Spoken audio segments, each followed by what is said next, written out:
India voice, आपकी सोच, आपकी आवाज। नमस्कार, इंडिया वॉइस देख रहे हैं आप और मैं हूं आपके साथ प्रज्ञा मिश्रा। बुलेटिन की शुरुआत करेंगे बड़ी और अहम खबर के साथ। तो सबसे पहले बात कर लेते हैं, संसद में पीयूष गोयल ने भारत अमेरिका व्यापार समझौते को लेकर बड़ा बयान दिया। उन्होंने कहा कि भारत अमेरिका के बीच हुआ यह समझौता देश के समग्र हित में है और इससे भारतीय निर्यातकों को सीधा लाभ मिलेगा। उन्होंने स्पष्ट किया कि इस डील में खाद्य और कृषि क्षेत्र से जुड़ी भारत की संवेदनशीलताओं का पूरा ध्यान रखा गया है। ये साझेदारी एमएसएमई सेक्टर, उद्योगों और छोटे बड़े व्यापारियों के लिए फायदेमंद साबित होगी। गोयल के बयान के दौरान लोकसभा में विपक्ष का हंगामा भी जारी रहा, लेकिन मंत्री ने कहा कि सरकार ने राष्ट्रीय हितों को सर्वोपरि रखते हुए बातचीत पूरी की है। उन्होंने बताया कि संयुक्त राज्य अमेरिका ने भारत पर तुलनात्मक रूप से कम टैरिफ लगाया है। मंत्री के मुताबिक प्रधानमंत्री नरेंद्र मोदी की फरवरी 2025 की अमेरिका यात्रा के बाद से दोनों देशों के बीच समझौते को अंतिम रूप देने के लिए लगातार बातचीत होती रही है। वहीं वार्ताकारों ने विभिन्न स्तरों पर गहन चर्चा की और क्या कुछ कहा इस दौरान पीयूष गोयल ने, चलिए आपको सुनाते हैं। 2 फरवरी 2026 को प्रधानमंत्री जी और अमेरिकी राष्ट्रपति डोनाल्ड ट्रंप ने द्विपक्षीय और अंतर्राष्ट्रीय महत्व के कई मुद्दों पर फोन पर चर्चा की। इसके बाद राष्ट्रपति ट्रंप ने अमेरिका को किए जाने वाले भारतीय निर्यात की दर घटाकर 18% करने की घोषणा की।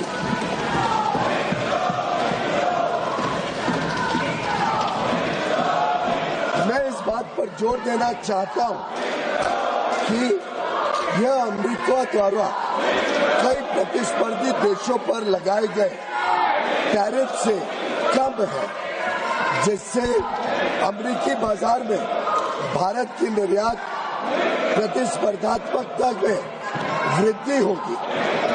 यह समझौता भारतीय निर्यातकों को विशेष रूप से श्रम प्रधान क्षेत्रों और विनिर्माण में महत्वपूर्ण तुलनात्मक लाभ भी प्रदान करता है। अब रुक कर लेते हैं अगली खबर की। मुख्यमंत्री योगी आदित्यनाथ ने लखनऊ में आवास और शहरी नियोजन विभाग की विस्तृत समीक्षा करते हुए वर्षों से लंबित आवासीय और व्यावसायिक आवंटनों के त्वरित निस्तारण के निर्देश दिए हैं। उन्होंने एक मुश्त समाधान योजना यानी OTS 2026 लागू करने को कहा है, ताकि बकाया और विवादित मामलों का पारदर्शी और जन केंद्रित समाधान हो सके। मुख्यमंत्री ने योजना को मानवीय, न्याय संगत और व्यवहारिक बनाने पर जोर दिया। एक मुश्त भुगतान पर उपयुक्त छूट और किस्तों में भुगतान का विकल्प देने के निर्देश दिए गए। साथ ही प्रत्येक आवेदन का निस्तारण तय समय सीमा में करने और योजना का व्यापक प्रचार प्रसार सुनिश्चित करने को कहा गया है। आपको बता दें, प्रक्रिया पूरी तरह से ऑनलाइन, उपयोगकर्ता अनुकूल होगी, जिससे आवंटियों को राहत और विभागीय राजस्व में मजबूती मिलेगी। तो आपको बता दें, सीएम योगी आदित्यनाथ ने OTS 2026 लागू करने के निर्देश दे दिए हैं। लंबित आवंटनों के त्वरित निस्तारण पर भी सीएम योगी आदित्यनाथ ने जोर दिया। एक मुश्त भुगतान पर छूट, किस्तों का विकल्प, ऑनलाइन और पारदर्शी प्रक्रिया सुनिश्चित करने के लिए भी उन्होंने अधिकारियों को कई दिशा निर्देश दिए।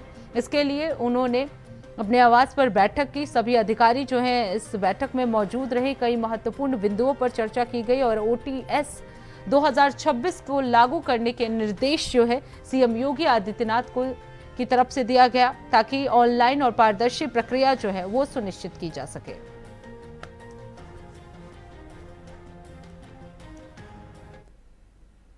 अब रुक कर लेते हैं अगली खबर की। लोकसभा में विपक्ष नेता राहुल गांधी ने कहा कि सरकार और स्पीकर कह रहे हैं कि नरवणे की किताब नहीं है, लेकिन हर युवा को इसे पढ़ना चाहिए।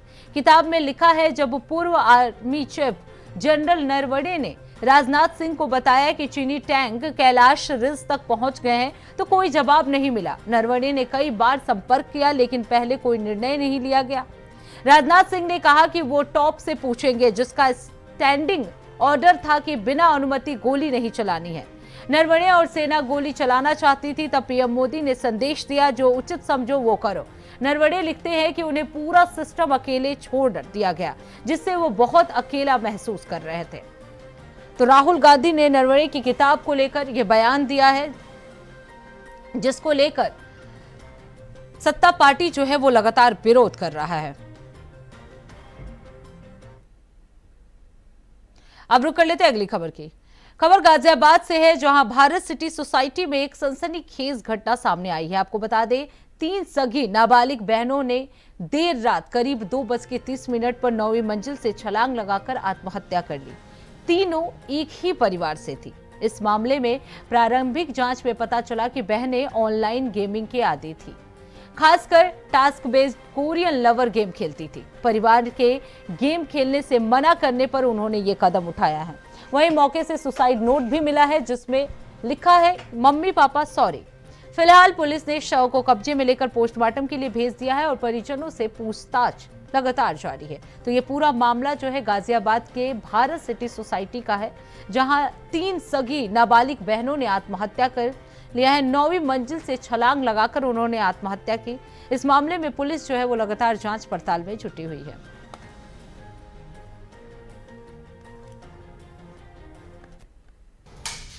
आज दिनांक 4/2/2026 को रात्रि करीब 2:15 पर पीआरबी द्वारा सूचना प्राप्त हुई कि थाना टैया मोड़ स्थित भारत सिटी में टावर B1 फ्लैट नंबर 907 की 9वीं मंजिल की बालकनी से 3 बच्चियों के कूदने की सूचना मिली और मौके पर जिनकी मृत्यु होने की सूचना प्राप्त हुई।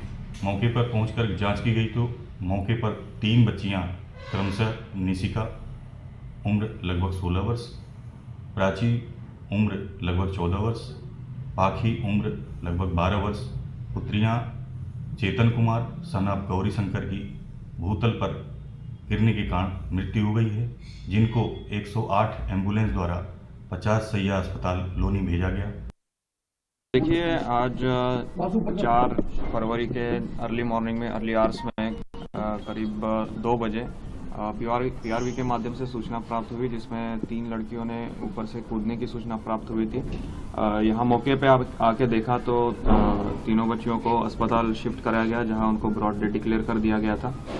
अभी तक की जो जांच हुई है, इसमें ये सामने आया है कि ये जो तीनों लड़कियां हैं, इन्होंने सुसाइड किया हुआ है और जो हमें इससे संबंध में एक सुसाइड नोट भी प्राप्त हुआ है, जिसकी अधिक जांच की जा रही है और इन्हीं तथ्यों के आधार पे आगे की कार्रवाई की जा रही है। सुसाइड नोट में क्या लिखा है सर? सुसाइड नोट में क्या लिखा हुआ है? देखिए, जितना अभी तक जांच हुआ है उसमें किसी भी ऐप का स्पेसिफिक नाम नहीं है।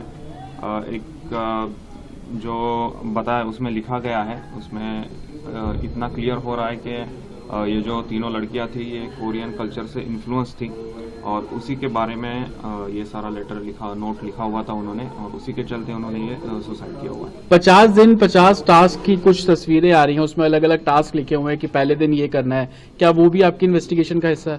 नहीं, अभी तक ये हमारी इन्वेस्टिगेशन में नहीं आया है और अगर आगे आता है तो इसके बारे में आपको क्लियर किया जाएगा। फैमिली कह रही थी सर कि गेम खेल रहे थे, टास्क था और कल फाइनल टास्क था।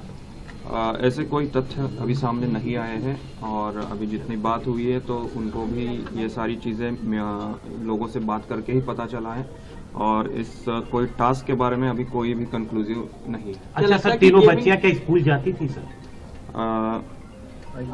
अभी इनका स्कूल में जाने का नहीं पाया गया है। पिछले 2 साल से इनका स्कूल जो था कंटिन्यूस नहीं था। वजह सर? इनके जो परिवार द्वारा बताया गया है तो ये एकेडमिक्स में इतनी ठीक नहीं थी और इनके इसी वजह से उन्होंने कंटिन्यू नहीं किया था। तीनों का एक साथ? इनके जो फैमिली की कंडीशन है वो कोई इकोनॉमिक इश्यूज की वजह से ये कंटिन्यू नहीं कर पाए। सर, क्या इन्वेस्टिगेशन में लग रहा है कि जो सुसाइड हुआ वो इसी गेमिंग ऐप की वजह से हुआ?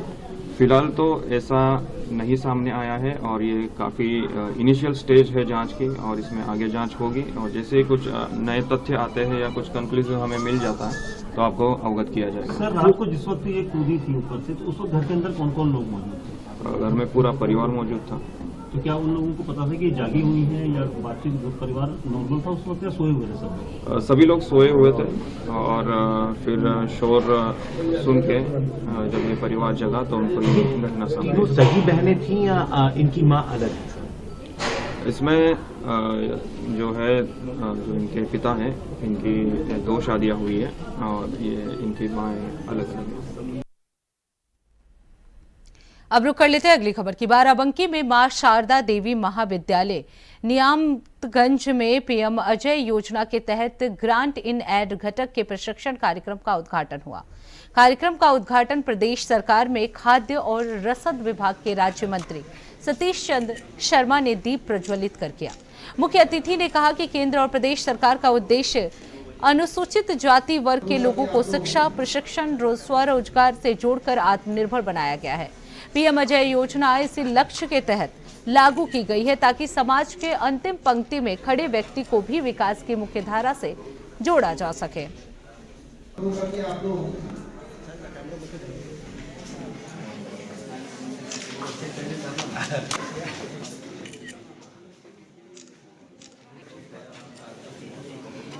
योजना का लाभ मिले और उसको अंतिम पायदान से लाकर उसको मुख्य धारा में लाने का ही संकल्प सरकार का है और आज इसी संकल्प को साकार करने के लिए इस प्रशिक्षण कार्यक्रम के आरंभ करने के लिए हम यहां पर उपस्थित हुए हैं।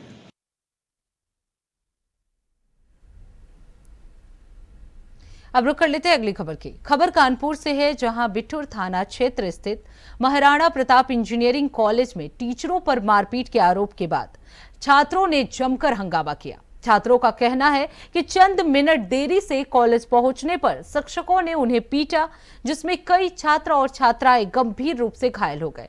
आरोप है कि कॉलेज प्रशासन ने छात्रों को 4 साल का कोर्स 8 साल में पूरा कराने और परीक्षा में इंटरनल मार्क्स घटाने की धमकी दी थी। छात्रों ने प्रशासन पर मनमानी और आए दिन मारपीट करने का आरोप लगाया। मामले को लेकर छात्रों में भारी आक्रोश है और कार्रवाई की मांग की जा रही है। तो ये पूरा मामला जो है कानपुर का है, जहां टीचरों पर छात्रों ने गुंडई का आरोप लगाया। टीचरों के खिलाफ छात्रों का ये हंगामा जो है वो देखने को मिला। छात्रों का साफ तौर पर कहना है कि कुछ देर की देरी होने पर टीचरों ने छात्रों को मारा, उनके साथ मारपीट की। कई छात्र घायल हुए हैं। इसके साथ ही उन्होंने उन्हें इंटरनल मार्क्स कम देने की भी धमकी दी है। कई छात्र इस मामले में घायल भी हो गए हैं। छात्रों में आक्रोश जो है वो देखने को मिल रहा है। तो तस्वीरें आप देख सकते हैं किस तरह छात्र जो है आक्रोश करते हुए नजर आ रहे हैं।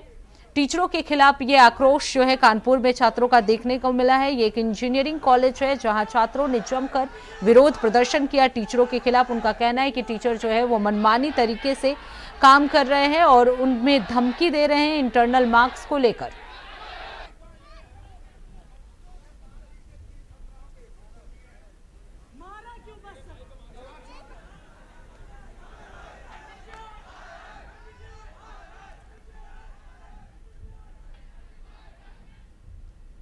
तो फिलहाल रुकते हैं एक छोटे से ब्रेक के लिए। ब्रेक के बाद जल्द लौटेंगे। देखते रहिए इंडिया वॉइस। तो ब्रेक के बाद एक बार फिर आप सभी का स्वागत है। रुक कर लेते हैं खबरों की ओर। अमेरिका द्वारा भारतीय उत्पादों पर टैरिफ घटाकर 18% किए जाने से बाराबंकी के हथकरघा उद्योग में उत्साह है। जिले के सूती और रेशमी हथकरघा उत्पाद पहले से ही विदेशी बाजारों में पहचान रखते हैं। टैरिफ की कमी से अब अमेरिकी बाजार में भारतीय वस्त्र अधिक प्रतिस्पर्धी हो गए हैं, जिससे निर्यात बढ़ने की संभावना भी बढ़ गई है। हथकरघा व्यापारी आनंद जैन ने कहा कि ऑर्डर बढ़ सकते हैं और स्थानीय रोजगार को मजबूती मिलेगी। युवा उद्यमी फराज अंसारी के अनुसार इससे छोटे निर्यातकों को भी बड़ा मंच मिलेगा। कारीगरों का मानना है कि यह फैसला जिले के पारंपरिक हुनर को नई ऊंचाई देगा। तो आपको बता दें, टैरिफ घटने की वजह से हथकरघा उद्योग में उत्साह जो है वो देखने को मिल रहा है। स्थानीय रोजगार को अब इससे मजबूती मिलेगा।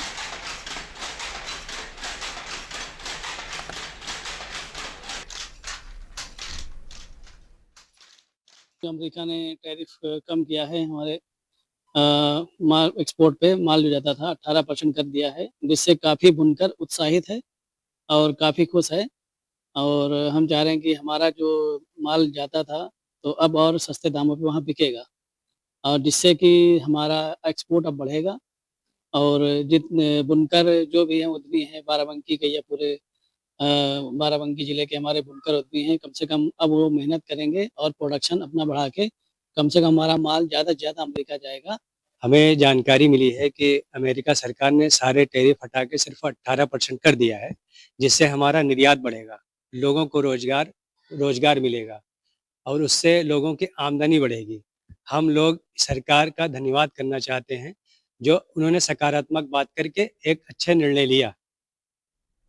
अब रुक कर लेते हैं अगली खबर की। खबर बुलंदशहर के नरोरा से है, जहां शादी समारोह में शामिल होकर दिल्ली लौट रहे परिवार की गाड़ी कसूमी गांव के पास रजवाहे में गिर गई। हादसे में पति पत्नी और उनके बच्चे को गंभीर चोटें आई हैं। आपको बता दें, स्थानीय लोगों ने तुरंत वहां पहुंचकर उन्हें बचाया। वहीं लोगों ने पीडब्ल्यूडी विभाग पर लापरवाही का भी गंभीर आरोप लगाया है। उनका कहना है कि पुल की दीवारें ऊंची ना होने के कारण यहां आए दिन हादसे होते रहते हैं।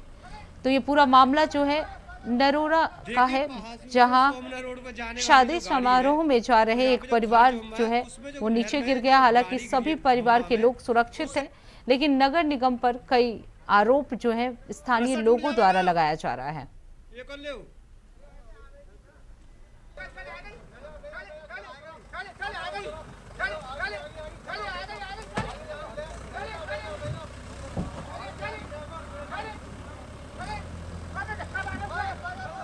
देखिए, पहासू से सोमना रोड पर जाने वाली जो गाड़ी है और यहाँ पे जो खारज बम्बा है, उसमें जो नहर में जो गाड़ी गिरी है बम्बा में, उससे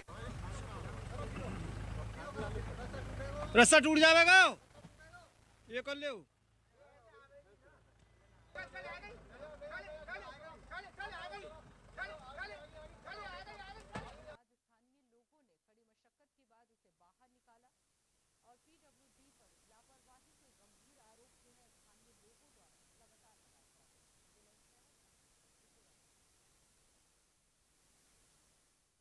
देखिए, पहासू से सोमना रोड पर जाने वाली जो गाड़ी है और यहाँ पे जो खारज बम्बा है, उसमें जो नहर में जो गाड़ी गिरी है बम्बा में, उससे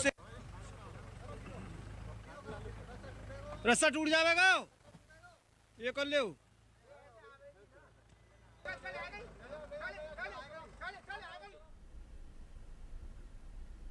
अब रुक कर लेते हैं अगली खबर की। महाराजगंज में केंद्रीय बजट पर प्रेस वार्ता में जिले के प्रभारी और प्रदेश सरकार के आयुष, खाद्य सुरक्षा और औषधि प्रशासन राज्य मंत्री डॉक्टर दयाशंकर मिश्र यानी दयालु ने इसे विकसित भारत 2047 और आत्मनिर्भर भारत का दूरदर्शी दस्तावेज बताया। उन्होंने कहा कि बजट किसान, युवा, महिला, मध्यम वर्ग और उद्यमियों के समावेशी विकास पर केंद्रित है। डॉक्टर दयालु ने बताया कि इंफ्रास्ट्रक्चर बजट बढ़कर 12 लाख करोड़ रुपए हो गया है। उत्तर प्रदेश को high speed rail, freight corridor, waterways और पर्यटन परियोजनाओं से लाभ मिलेगा। रक्षा बजट में भी 15% वृद्धि हुई है। मैन्युफैक्चरिंग, एमएसएमई, आयुष, शिक्षा, स्वास्थ्य और कृषि के लिए बड़े प्रावधान किए गए हैं। उन्होंने आगे ये भी कहा कि केंद्र से उत्तर प्रदेश सरकार को लगभग 4 लाख करोड़ रुपए का वित्तीय सहयोग मिला है। बजट सबका साथ सबका विकास की भावना को मजबूत करता है। आपको बता दें, बजट 2026 किसान, युवा और महिला केंद्रित है। यूपी को केंद्र से 4 लाख करोड़ रुपए वित्तीय सहायता प्राप्त हुई है।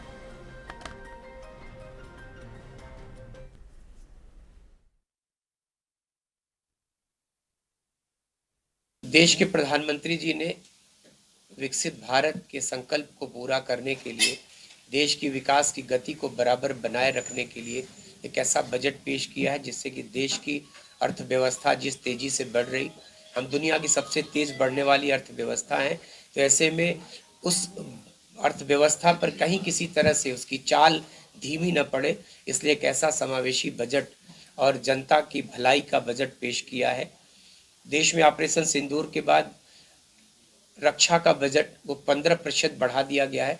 12.2 लाख करोड़ रुपए का बजट है, जिसमें 2 लाख करोड़ रुपए इस देश में रक्षा की सामग्री के सौदों के लिए, समझौतों उसके लिए है, खरीद के लिए है। 10,000 करोड़ रुपया उत्तर प्रदेश को इस बजट में एमएसएमई के लिए मिला है, जिसमें कि हमारे उद्योग, जो छोटे कुटीर उद्योग होते हैं, जिसके बहुत प्रकार हैं, उन सबको गति मिलेगी और उत्तर प्रदेश में रोजगार के अवसर पैदा होंगे।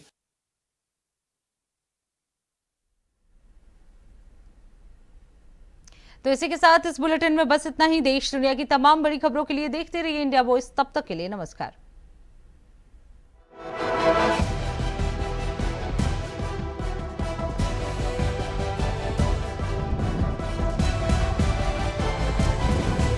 India Boys.